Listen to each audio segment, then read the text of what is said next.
വിചാരണക്കെടുക്കുമ്പോ നമ്മുടെ ഓരോ പ്രവർത്തനങ്ങളും വിചാരണക്കെടുക്കുമ്പോ ആദ്യമായിട്ട് വിചാരണക്കെടുക്കുന്ന നിസ്കാര. അപ്പൊ അള്ളാഹു താല മാലാഖമാരോട് ചോദിക്കും, അവന്റെ നിസ്കാരത്തിൽ എന്തെങ്കിലും ന്യൂനതകളോ അയബുകളോ വീഴ്ചകളോ വൈകല്യങ്ങളോ ഉണ്ടോ എന്ന് നോക്കുന്നു പറയും. അപ്പൊ ഉണ്ട് എന്ന് പറയും മലക്കുകള്. വീഴ്ചകളുണ്ട് റബ്ബേ, ഒരുപാടുണ്ട്. വീഴ്ചകളുണ്ടെങ്കിൽ തള്ളിക്കളയുമല്ലോ. അപ്പൊ അള്ളാഹ് പറയും, എന്നാ പിന്നെ അവനിക്ക് സുന്നത്തുണ്ടോ നോക്കാൻ പറയും. അപ്പൊ പറയും സുന്നത്തൊന്നുമില്ല, എന്നാ പിന്നെ അത് കളഞ്ഞേക്ക്, അത് വിട്ടേക്ക്. അപ്പൊ പിന്നെ ഇനി എങ്ങോട്ടാ പോക്ക്? നരകത്തിലേക്കാ. ഈ സുന്നത്തുണ്ട് എന്ന് മലക്കുകൾ പറഞ്ഞാൽ ആ സുന്നത്ത് കൊണ്ട് ആ വീഴ്ചകൾ, ആ ഫർദിൽ വന്നിട്ടുള്ള വീഴ്ചകളൊക്കെ പരിഹരിച്ചേക്കാൻ പറയും. അത് പരിഹരിക്കാൻ പറയും.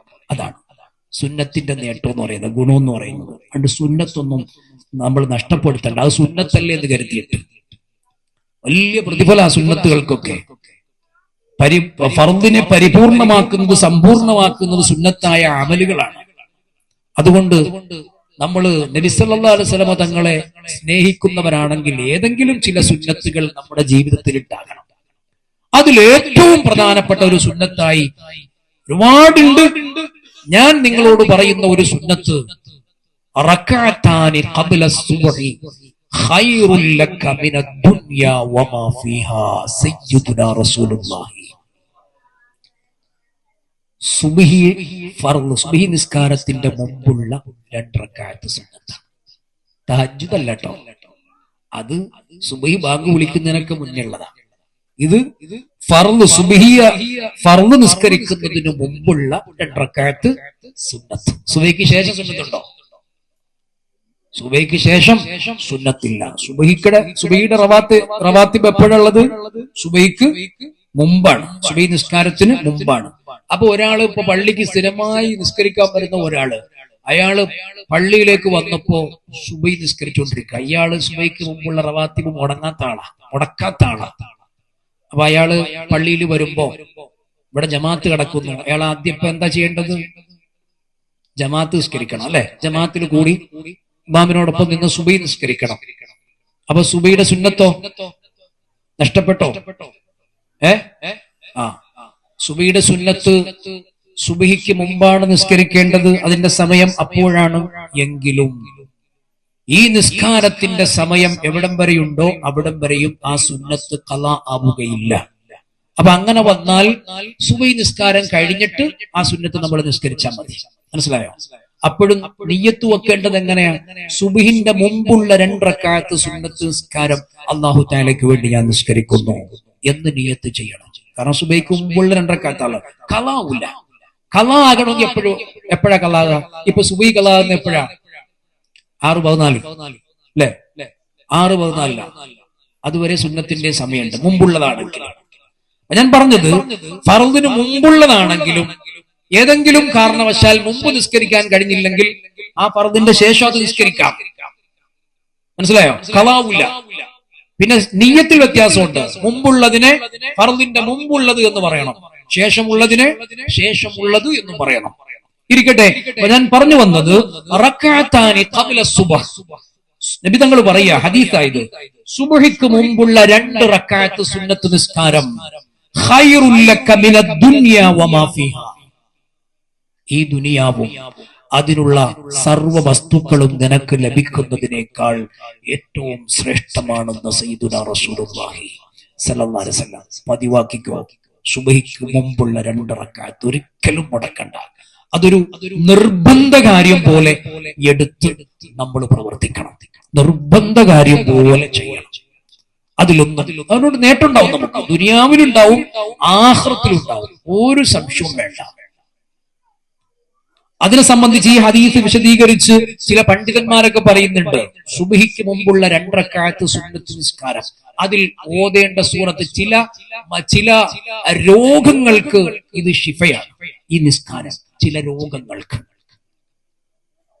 ചില കർമ്മശാസ്ത്ര പണ്ഡിതന്മാര് ആ ഹദീസ് വിശദീകരിച്ചുകൊണ്ട് പറയുന്നത് കാണാം, സുബ്ഹിക്ക് മുമ്പുള്ള 2 റക്അത്ത് സുന്നത്ത്, ആ 2 റക്അത്ത് സുന്നത്ത് നിസ്കരിക്കുമ്പോ 1-ാമത്തെ റക്അത്തിൽ ഫാത്തിഹയ്ക്ക് ശേഷം, സൂറത്തുൽ ഫാത്തിഹയ്ക്ക് ശേഷം, 1-ാമത്തെ റക്അത്തിലെ സൂറത്തുൽ ഫാത്തിഹയ്ക്ക് ശേഷം അലം നശ്റഹും, അലം തറയും, 2 സൂറത്ത്. രണ്ടാമത്തെ റക്അത്തിൽ സൂറത്തുൽ ഫാത്തിഹയ്ക്ക് ശേഷം ഖുൽ യാ അയ്യുഹൽ കാഫിറൂനയും ഖുൽ ഹുവല്ലാഹ്. അങ്ങനെയല്ല, ഒന്നാമത്തെ റക്അത്തിൽ അലം നശ്റഹും ഖുൽ യാ അയ്യുഹൽ കാഫിറൂനയും, രണ്ടാമത്തെ റക്അത്തിൽ അലം തറയും ഖുൽ ഹുവല്ലാഹ് ഫാത്തിഹയ്ക്ക് ശേഷം. ഈ 4 സൂറത്തുകൾ. അപ്പൊ ഒന്നാമത്തെ റക്അത്തിൽ അലം നശ്റഹും, അതേപോലെ അലം നശ്റഹും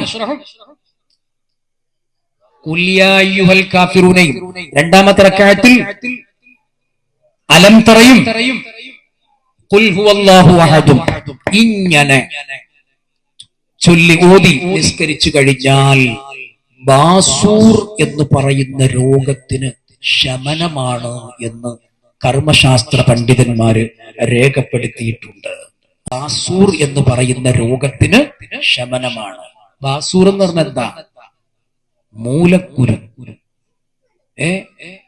ചില ആളുകളൊക്കെ, എനിക്കറിയാം ചില ആളുകൾ, ഇത് ഈ രോഗം കാരണമായിട്ട് ആ രോഗമൊക്കെ വന്നു കഴിഞ്ഞാൽ ഒരു രക്ഷയില്ല. ഈ മൂലക്കുരു എന്നൊക്കെ പറഞ്ഞാൽ മൂലം പുറത്തേക്ക് തള്ളുന്ന ഒരു ഏർപ്പാടാണ്. അവരൊക്കെ ഈ ടോയ്ലറ്റ് പോയി കഴിഞ്ഞാല് ഭയങ്കര പ്രയാസ. ഇതൊക്കെ തള്ളി പുറത്തേക്ക് വന്നു കഴിഞ്ഞാൽ പിന്നെ അകത്തേക്കൊക്കെ ഒന്ന് വലിച്ച് കേറ്റാന്നൊക്കെ പറഞ്ഞാൽ വളരെ പ്രയാസ. അപ്പൊ അതിനൊക്കെ അത്തരം രോഗം അള്ളാഹു കാത്തുരക്ഷിക്കട്ടെ. ചില മാരകമായ രോഗങ്ങളിൽ പെട്ടതാണ് ഈ മൂലക്കുരുവിന്റെ രോഗം എന്നൊക്കെ പറയുന്നത്. ഒരുപാട് ആളുകൾ നമുക്കറിയാം അത് കാരണമായി പ്രയാസപ്പെടുന്നതാണ്. അപ്പൊ തുടക്കത്തിലെ നമ്മൾ ഇതൊക്കെ പതിവാക്കുകയാണെങ്കിൽ, ഈ പറഞ്ഞ നിസ്കാരവും ഈ സൂറത്തുകളൊക്കെ ഓതിയിട്ട് അങ്ങനെ നിസ്കരിക്കുകയാണെങ്കിൽ ഈ രോഗത്തിന് ഏറ്റവും ബെസ്റ്റാണ്. അതിന് പരിഹാരം ഉണ്ടാകുമെന്ന് മഹാന്മാരായ പണ്ഡിതന്മാര് രേഖപ്പെടുത്തിയിട്ടുണ്ട്. അപ്പൊ ഞാൻ പറഞ്ഞത്, നബിതങ്ങളുടെ സുന്നത്ത് നമ്മൾ പിൻപറ്റണം. അതിന് എല്ലാം നമുക്ക് കഴിയുന്നില്ലെങ്കിൽ കഴിയുന്നത് അല്പമെങ്കിലും നമ്മൾ സ്വന്തം ജീവിതം അത് പതിവായി ചെയ്യണം കേട്ടോ. തോന്നുമ്പോ ചെയ്താൽ പോരാ. നമുക്ക് അതിന്റെ കൃത്യമായ ഫലം ലഭിക്കണമെങ്കിൽ നമ്മൾ പതിവായി നിർവഹിക്കണം. അല്ല സമയം കിട്ടുമ്പോൾ മാത്രം ചെയ്യാ, ഇല്ലെങ്കിൽ ചെയ്യാതിരിക്കുക, അതല്ല വേണ്ടത്. കൃത്യമായി സമയം കണ്ടെത്തി നമ്മൾ നിർവഹിക്കണം. എന്നാൽ അതിന് ഉറപ്പായിട്ടും ഫലം ഉണ്ടാവും. അപ്പൊ ഒരു സുന്നത്തെങ്കിലും ഓരോ റബീഉൽ അവ്വൽ വരുമ്പോഴും നബിതങ്ങളിലേക്ക് കൂടുതൽ അടുക്കുന്നതിന്റെ ഭാഗമായിട്ട് ഒരു സുന്നത്ത്, ഒരു പുതിയ സുന്നത്ത്, ഒരു റബീ. ഇപ്പൊ ഇപ്രാവശ്യം നമ്മൾ ഒരു സുന്നത്ത്, നമ്മളെ ജീവിതത്തിൽ ഇല്ലാത്ത ഒരു സുന്നത്ത് ഇപ്രാവശ്യം നമ്മൾ തുടങ്ങുകയാണെങ്കിൽ അടുത്ത വർഷം വരെ അതിങ്ങനെ കണ്ടിന്യൂ ചെയ്ത് അടുത്ത വർഷം മറ്റൊരു സുന്നത്തും കൂടെ തുടങ്ങണം. സുന്നത്തുകൾ ഒരുപാടുണ്ടല്ലോ. രാത്രി കിടക്കാൻ നേരത്ത് ഒതുവെടുത്ത് കിടക്കുക സുന്നത്തല്ലേ?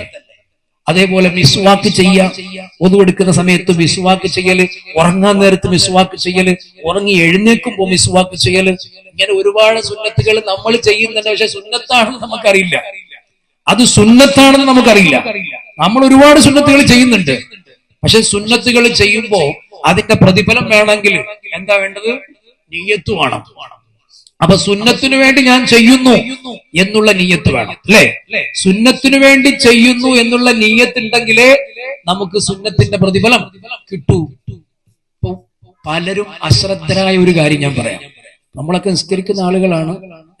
അപ്പൊ ഈ ഒരു വേദിയെ ഉപകാരപ്പെടട്ടെ എന്ന് കരുതി അപ്പൊ ഇതിലേക്ക് ഞാൻ ഇതൊക്കെ പറയുന്നത്. നമ്മളൊക്കെ നിസ്കരിക്കുന്നു, ഒതു എടുക്കുന്നു ഒക്കെ നമ്മൾ ചെയ്യുന്നുണ്ട്.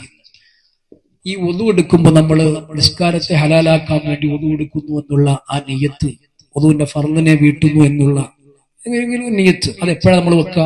മുഖം കഴുകുന്ന സമയത്തല്ലേ? മുഖം കഴുകുന്ന സമയത്താണ്. ആ മുഖം കഴുകുന്നതിന് മുമ്പ് ഒരുപാട് പ്രവൃത്തികളുണ്ട്. മുൻകൈ കഴുകല്, വായിൽ വെള്ളം കൊപ്പിളിക്കല്, മൂക്കിൽ വെള്ളം കയറ്റി ചീറ്റല്, ഇതൊക്കെ അതിനു മുമ്പുള്ളതാണ്. ഇതിന്റെ പ്രതിഫലം കിട്ടണമെങ്കിൽ, ഇതൊക്കെ സുന്നത്താ, ഇതിന്റെ പ്രതിഫലം കിട്ടണമെങ്കിൽ എന്തു വേണം? മുൻകൈ കഴുകുന്ന സമയത്ത് നമ്മളെ നിയ്യത്ത് വെക്കണം, ഒതുവിന്റെ സുന്നത്തിനെ ഞാൻ വീട്ടുന്നു. ഇതാരും ചെയ്യാറില്ല. ചെയ്യാത്തത് കൊണ്ട് ആ 3-4 മിസ്വാക്ക് ചെയ്യലും കൂടെ ഉണ്ട്. ആ 4 സുന്നത്തിന്റെ പ്രതിഫലം നമുക്ക് നഷ്ടപ്പെട്ടു. അപ്പൊ ഇനി മുതൽ ഒതു എടുക്കുമ്പോ ബിസ്മില്ലാഹിർ റഹ്മാനിർ റഹീം അത് ചൊല്ലാറുണ്ടല്ലോ. മുൻകൈ കഴുകുമ്പോഴുള്ള ദിക്ർ അറിയാമല്ലോ. അപ്പൊ ആ സമയത്ത് നമ്മൾ ബിസ്മില്ലാഹിർ റഹ്മാനിർ റഹീം പറയുമ്പോൾ ഒതുവിന്റെ സുന്നത്തിനെ വീട്ടുന്നു എന്ന് പറയണം. അത് മടങ്ങും. മറക്കണ്ട.